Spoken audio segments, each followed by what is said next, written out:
নবম pay scale সরকারি চাকরিজীবীদের দীর্ঘ প্রতীক্ষার অবসান নিয়ে আজকের অনুসন্ধান। দর্শক, আপনি যদি একজন সরকারি কর্মকর্তা বা কর্মচারী হয়ে থাকেন অথবা আপনার পরিবারের কেউ সরকারি চাকরিতে যুক্ত থাকেন, তাহলে আজকের এই প্রতিবেদনটি আপনার জন্য অত্যন্ত গুরুত্বপূর্ণ। কারণ আজ আমরা কথা বলবো দেশের প্রায় 22 লক্ষ সরকারি কর্মচারীর জীবন বদলে দিতে পারে এমন একটি বিষয়ে, নবম জাতীয় পে স্কেল। আজকের প্রতিবেদনে আমরা জানাবো এই পে স্কেলের সর্বশেষ অবস্থা কি, কমিশনের সুপারিশে কি আছে, কখন থেকে এটি কার্যকর হতে পারে, কর্মচারীদের আন্দোলন কোথায় গিয়ে দাঁড়িয়েছে এবং বাস্তবায়নের পথে কি কি বাধা রয়েছে। তাই অনুরোধ করছি শেষ পর্যন্ত আমাদের সঙ্গেই থাকুন। প্রিয় দর্শক, শুরুতেই একটু পেছনে ফিরে দেখা যাক। স্বাধীনতার পর 1973 সালে বাংলাদেশে প্রথম জাতীয় পে স্কেল ঘোষণা করা হয়েছিল। তারপর থেকে 2015 সাল পর্যন্ত সময়ের ব্যবধানে মোট 8টি বেতন কাঠামো প্রবর্তিত হয়েছে। নিয়ম অনুযায়ী প্রতি 5 বছর অন্তর একটি নতুন পে স্কেল আসার কথা থাকলেও বাস্তবে তা হয়নি।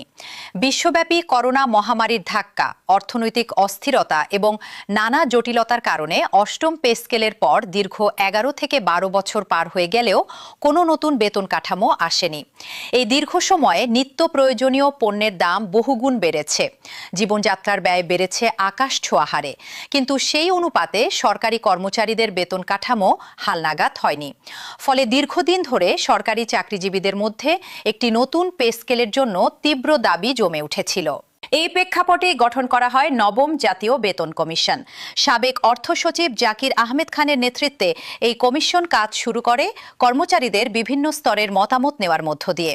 কমিশনের পক্ষ থেকে একটি অনলাইন মতামত পোর্টালও চালু করা হয়েছিল, যেখানে সারা দেশের সরকারি কর্মকর্তা কর্মচারীরা নিজেদের মতামত এবং সুপারিশ জানাতে পেরেছেন। এই পর্যায়ে একটি গুরুত্বপূর্ণ বিতর্ক সামনে এসেছিল। বর্তমান 20টি গ্রেড বহাল রাখা হবে নাকি গ্রেডের সংখ্যা কমিয়ে 10 থেকে 12টির মধ্যে আনা হবে। এই গ্রেড বিভাজন নিয়ে কর্মচারীদের মধ্যে ভিন্ন মত তৈরি হয়েছিল, কারণ গ্রেড সংখ্যা কমানো হলে পদোন্নতি এবং বেতন বৃদ্ধির ধরন পুরোপুরি বদলে যেতে পারে।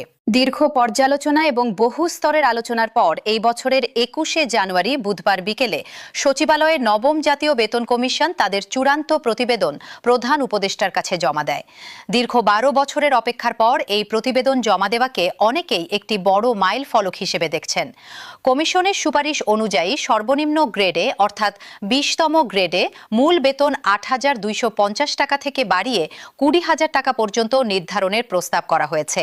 অন্যদিকে সর্বোচ্চ পর্যায়ে বেতন প্রায় 1,60,000 টাকা পর্যন্ত নির্ধারণের সুপারিশ এসেছে। সবচেয়ে গুরুত্বপূর্ণ যে তথ্যটি এই প্রতিবেদনে এসেছে তা হল গড়ে প্রায় 105% বেতন বৃদ্ধির সুপারিশ। তবে এই বৃদ্ধির হার সব গ্রেডে সমান নয়। নিচের স্তরের গ্রেডগুলোতে অর্থাৎ 11 থেকে 20 নম্বর গ্রেডে কর্মরত কর্মচারীদের ক্ষেত্রে বেতন বৃদ্ধির হার 140% পর্যন্ত হতে পারে বলে জানা গেছে।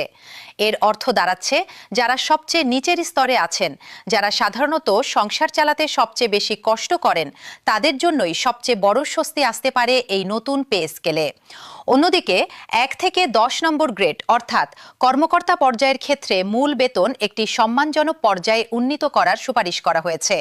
বিশেষ করে নবম এবং 10ম গ্রেডের শুরুর মূল বেতন আকর্ষণীয়ভাবে বৃদ্ধি পেতে পারে বলে কমিশন সূত্রে জানা গেছে। বেতন বৃদ্ধির বাইরে কমিশনের প্রতিবেদনে আরও কিছু গুরুত্বপূর্ণ সুপারিশ রয়েছে। এর মধ্যে একটি হলো পেনশন ব্যবস্থায় পরিবর্তন। সুপারিশে বলা হয়েছে পেনশন গ্র্যাচুইটির হার 1 টাকার বিপরীতে 500 টাকা নির্ধারণ করা হোক এবং অবসরপ্রাপ্ত কর্মচারীদের জন্য 100% পেনশন সুবিধা নিশ্চিত করা হোক। এছাড়া টাইম স্কেল এবং সিলেকশন গ্রেড পুনর্বহাল করার দাবিও জোরালোভাবে উঠে এসেছে, যা অতীতে কিছু পে স্কেলে বন্ধ করে দেওয়া হয়েছিল। এখন প্রশ্ন হলো, এই পে স্কেল আসলে কখন কার্যকর হবে? এই প্রশ্নের উত্তরেই সবচেয়ে বেশি জটিলতা এবং বিভ্রান্তি রয়েছে। সাম্প্রতিক সময়ে অর্থ পরিকল্পনা মন্ত্রণালয় সূত্রে যে তথ্য এসেছে তা থেকে জানা যায়, আগামী 21শে জুলাই 2026 থেকে শুরু হতে যাওয়া নতুন অর্থ বছর অর্থাৎ 2026-27 অর্থ বছরের শুরু থেকেই নতুন বেতন কাঠামো কার্যকর হওয়ার একটি জোরালো সম্ভাবনা তৈরি হয়েছে। অর্থ পরিকল্পনা মন্ত্রী আমির খসরু মাহমুদ চৌধুরী সংশ্লিষ্ট সংশ্লিষ্ট সূত্র অনুযায়ী জানিয়েছেন, নতুন পে স্কেল কার্যকর করার জন্য চলতি জুন মাসের মধ্যেই গেজেট প্রকাশের প্রস্তুতি এগিয়ে চলছে। আসন্ন 2026-27 অর্থবছরের জাতীয় বাজেটে এই খাতে প্রায় 30 থেকে 35,000 কোটি টাকা বরাদ্দ রাখার পরিকল্পনাও নেওয়া হয়েছে বলে জানা যাচ্ছে। তবে দর্শক, এখানেই গল্পটা সরল রৈখিক নয়। বিভিন্ন সূত্র থেকে পরস্পর বিরোধী তথ্য সামনে এসেছে। কিছু প্রতিবেদনে বলা হয়েছে, নতুন পে কমিশনের জন্য প্রাথমিকভাবে যে প্রায় 40,000 কোটি টাকা প্রয়োজন বলে হিসাব করা হয়েছিল, তার একটি বড় অংশ ইতিমধ্যে জ্বালানি ভর্তুকি, কৃষি ঋণ মওকুফ এবং বিভিন্ন জনকল্যাণমূলক কর্মসূচিতে বরাদ্দ হয়ে যাচ্ছে। ফলে পে স্কেল বাস্তবায়নের জন্য প্রয়োজনীয় পুরো অর্থ হাতে থাকা নিয়ে কিছু মহল থেকে সংশয়ও প্রকাশ করা হয়েছে।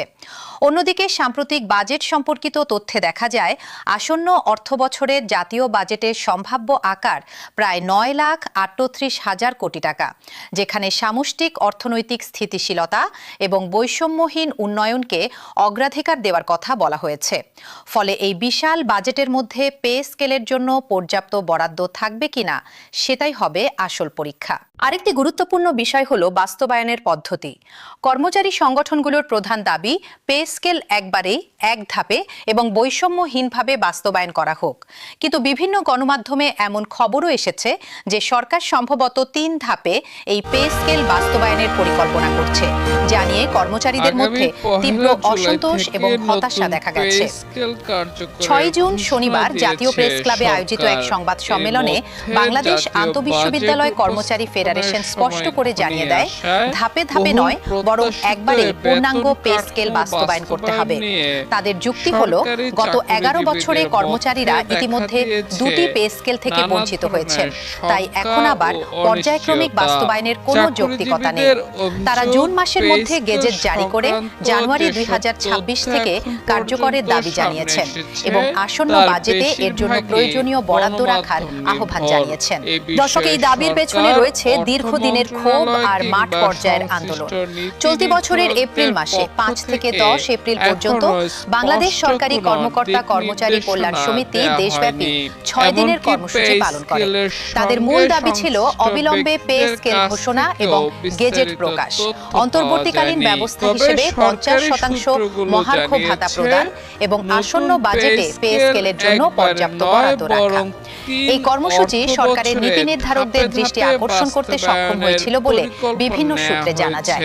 এছাড়া 24 এপ্রিল মানিকগঞ্জে কর্মচারী কল্যাণ সমিতির জেলা শাখার আয়োজনে এক প্রতিনিধি সমাবেশে বক্তারা বলেন, প্রায় 22 লক্ষ সরকারি কর্মচারী দীর্ঘদিন ধরে বেতন কাঠামো পুনর্বিন্যাসের অপেক্ষায় আছেন। শিক্ষা, চিকিৎসা, বাসা ভাড়া, গ্যাস এবং বিদ্যুতের মতো নিত্য প্রয়োজনীয় খরচ বহন করা তাদের জন্য কঠিন হয়ে পড়ছে। এই দাবির সঙ্গে যুক্ত হয়েছে একটি রাজনৈতিক প্রতিশ্রুতির প্রসঙ্গ। জানা গেছে, নির্বাচনের আগে রাষ্ট্র ক্ষমতায় এলে দ্রুত নবম পে স্কেল বাস্তবায়নের আশ্বাস দেওয়া হয়েছিল কর্মচারীদের। এখন কর্মচারী সংগঠনগুলো সেই প্রতিশ্রুতি বাস্তবায়নের চাপ তীব্র করছে। তাদের হুঁশিয়ারি স্পষ্ট, আসন্ন বাজেটে যদি পে স্কেল বাস্তবায়নের জন্য প্রয়োজনীয় বরাদ্দ না রাখা হয় এবং কোনো সুস্পষ্ট রোডম্যাপ ঘোষণা না করা হয়, তাহলে দেশের সব পাবলিক বিশ্ববিদ্যালয়ের কর্মচারী সংগঠনকে নিয়ে আরও কঠোর কর্মসূচি ঘোষণা করতে বাধ্য হবে তারা। এখন আসা যাক সময় রেখার দিকে। প্রাপ্ত তথ্য একত্র করলে একটি সম্ভাব্য চিত্র দাঁড়ায় এভাবে। 21 জানুয়ারি 2026 তারিখে কমিশনের চূড়ান্ত প্রতিবেদন জমা পড়ে। এরপর ফেব্রুয়ারি থেকে এপ্রিল মাস পর্যন্ত সরকারের উচ্চ পর্যায়ে এই প্রস্তাবিত কাঠামো নিয়ে চুলচেরা বিশ্লেষণ চলে, যেখানে একটি 10 সদস্যের বিশেষ কমিটি সুপারিশগুলো যাচাই বাছাই করে। এপ্রিল মাসে কর্মচারীদের আন্দোলন তীব্র হয়।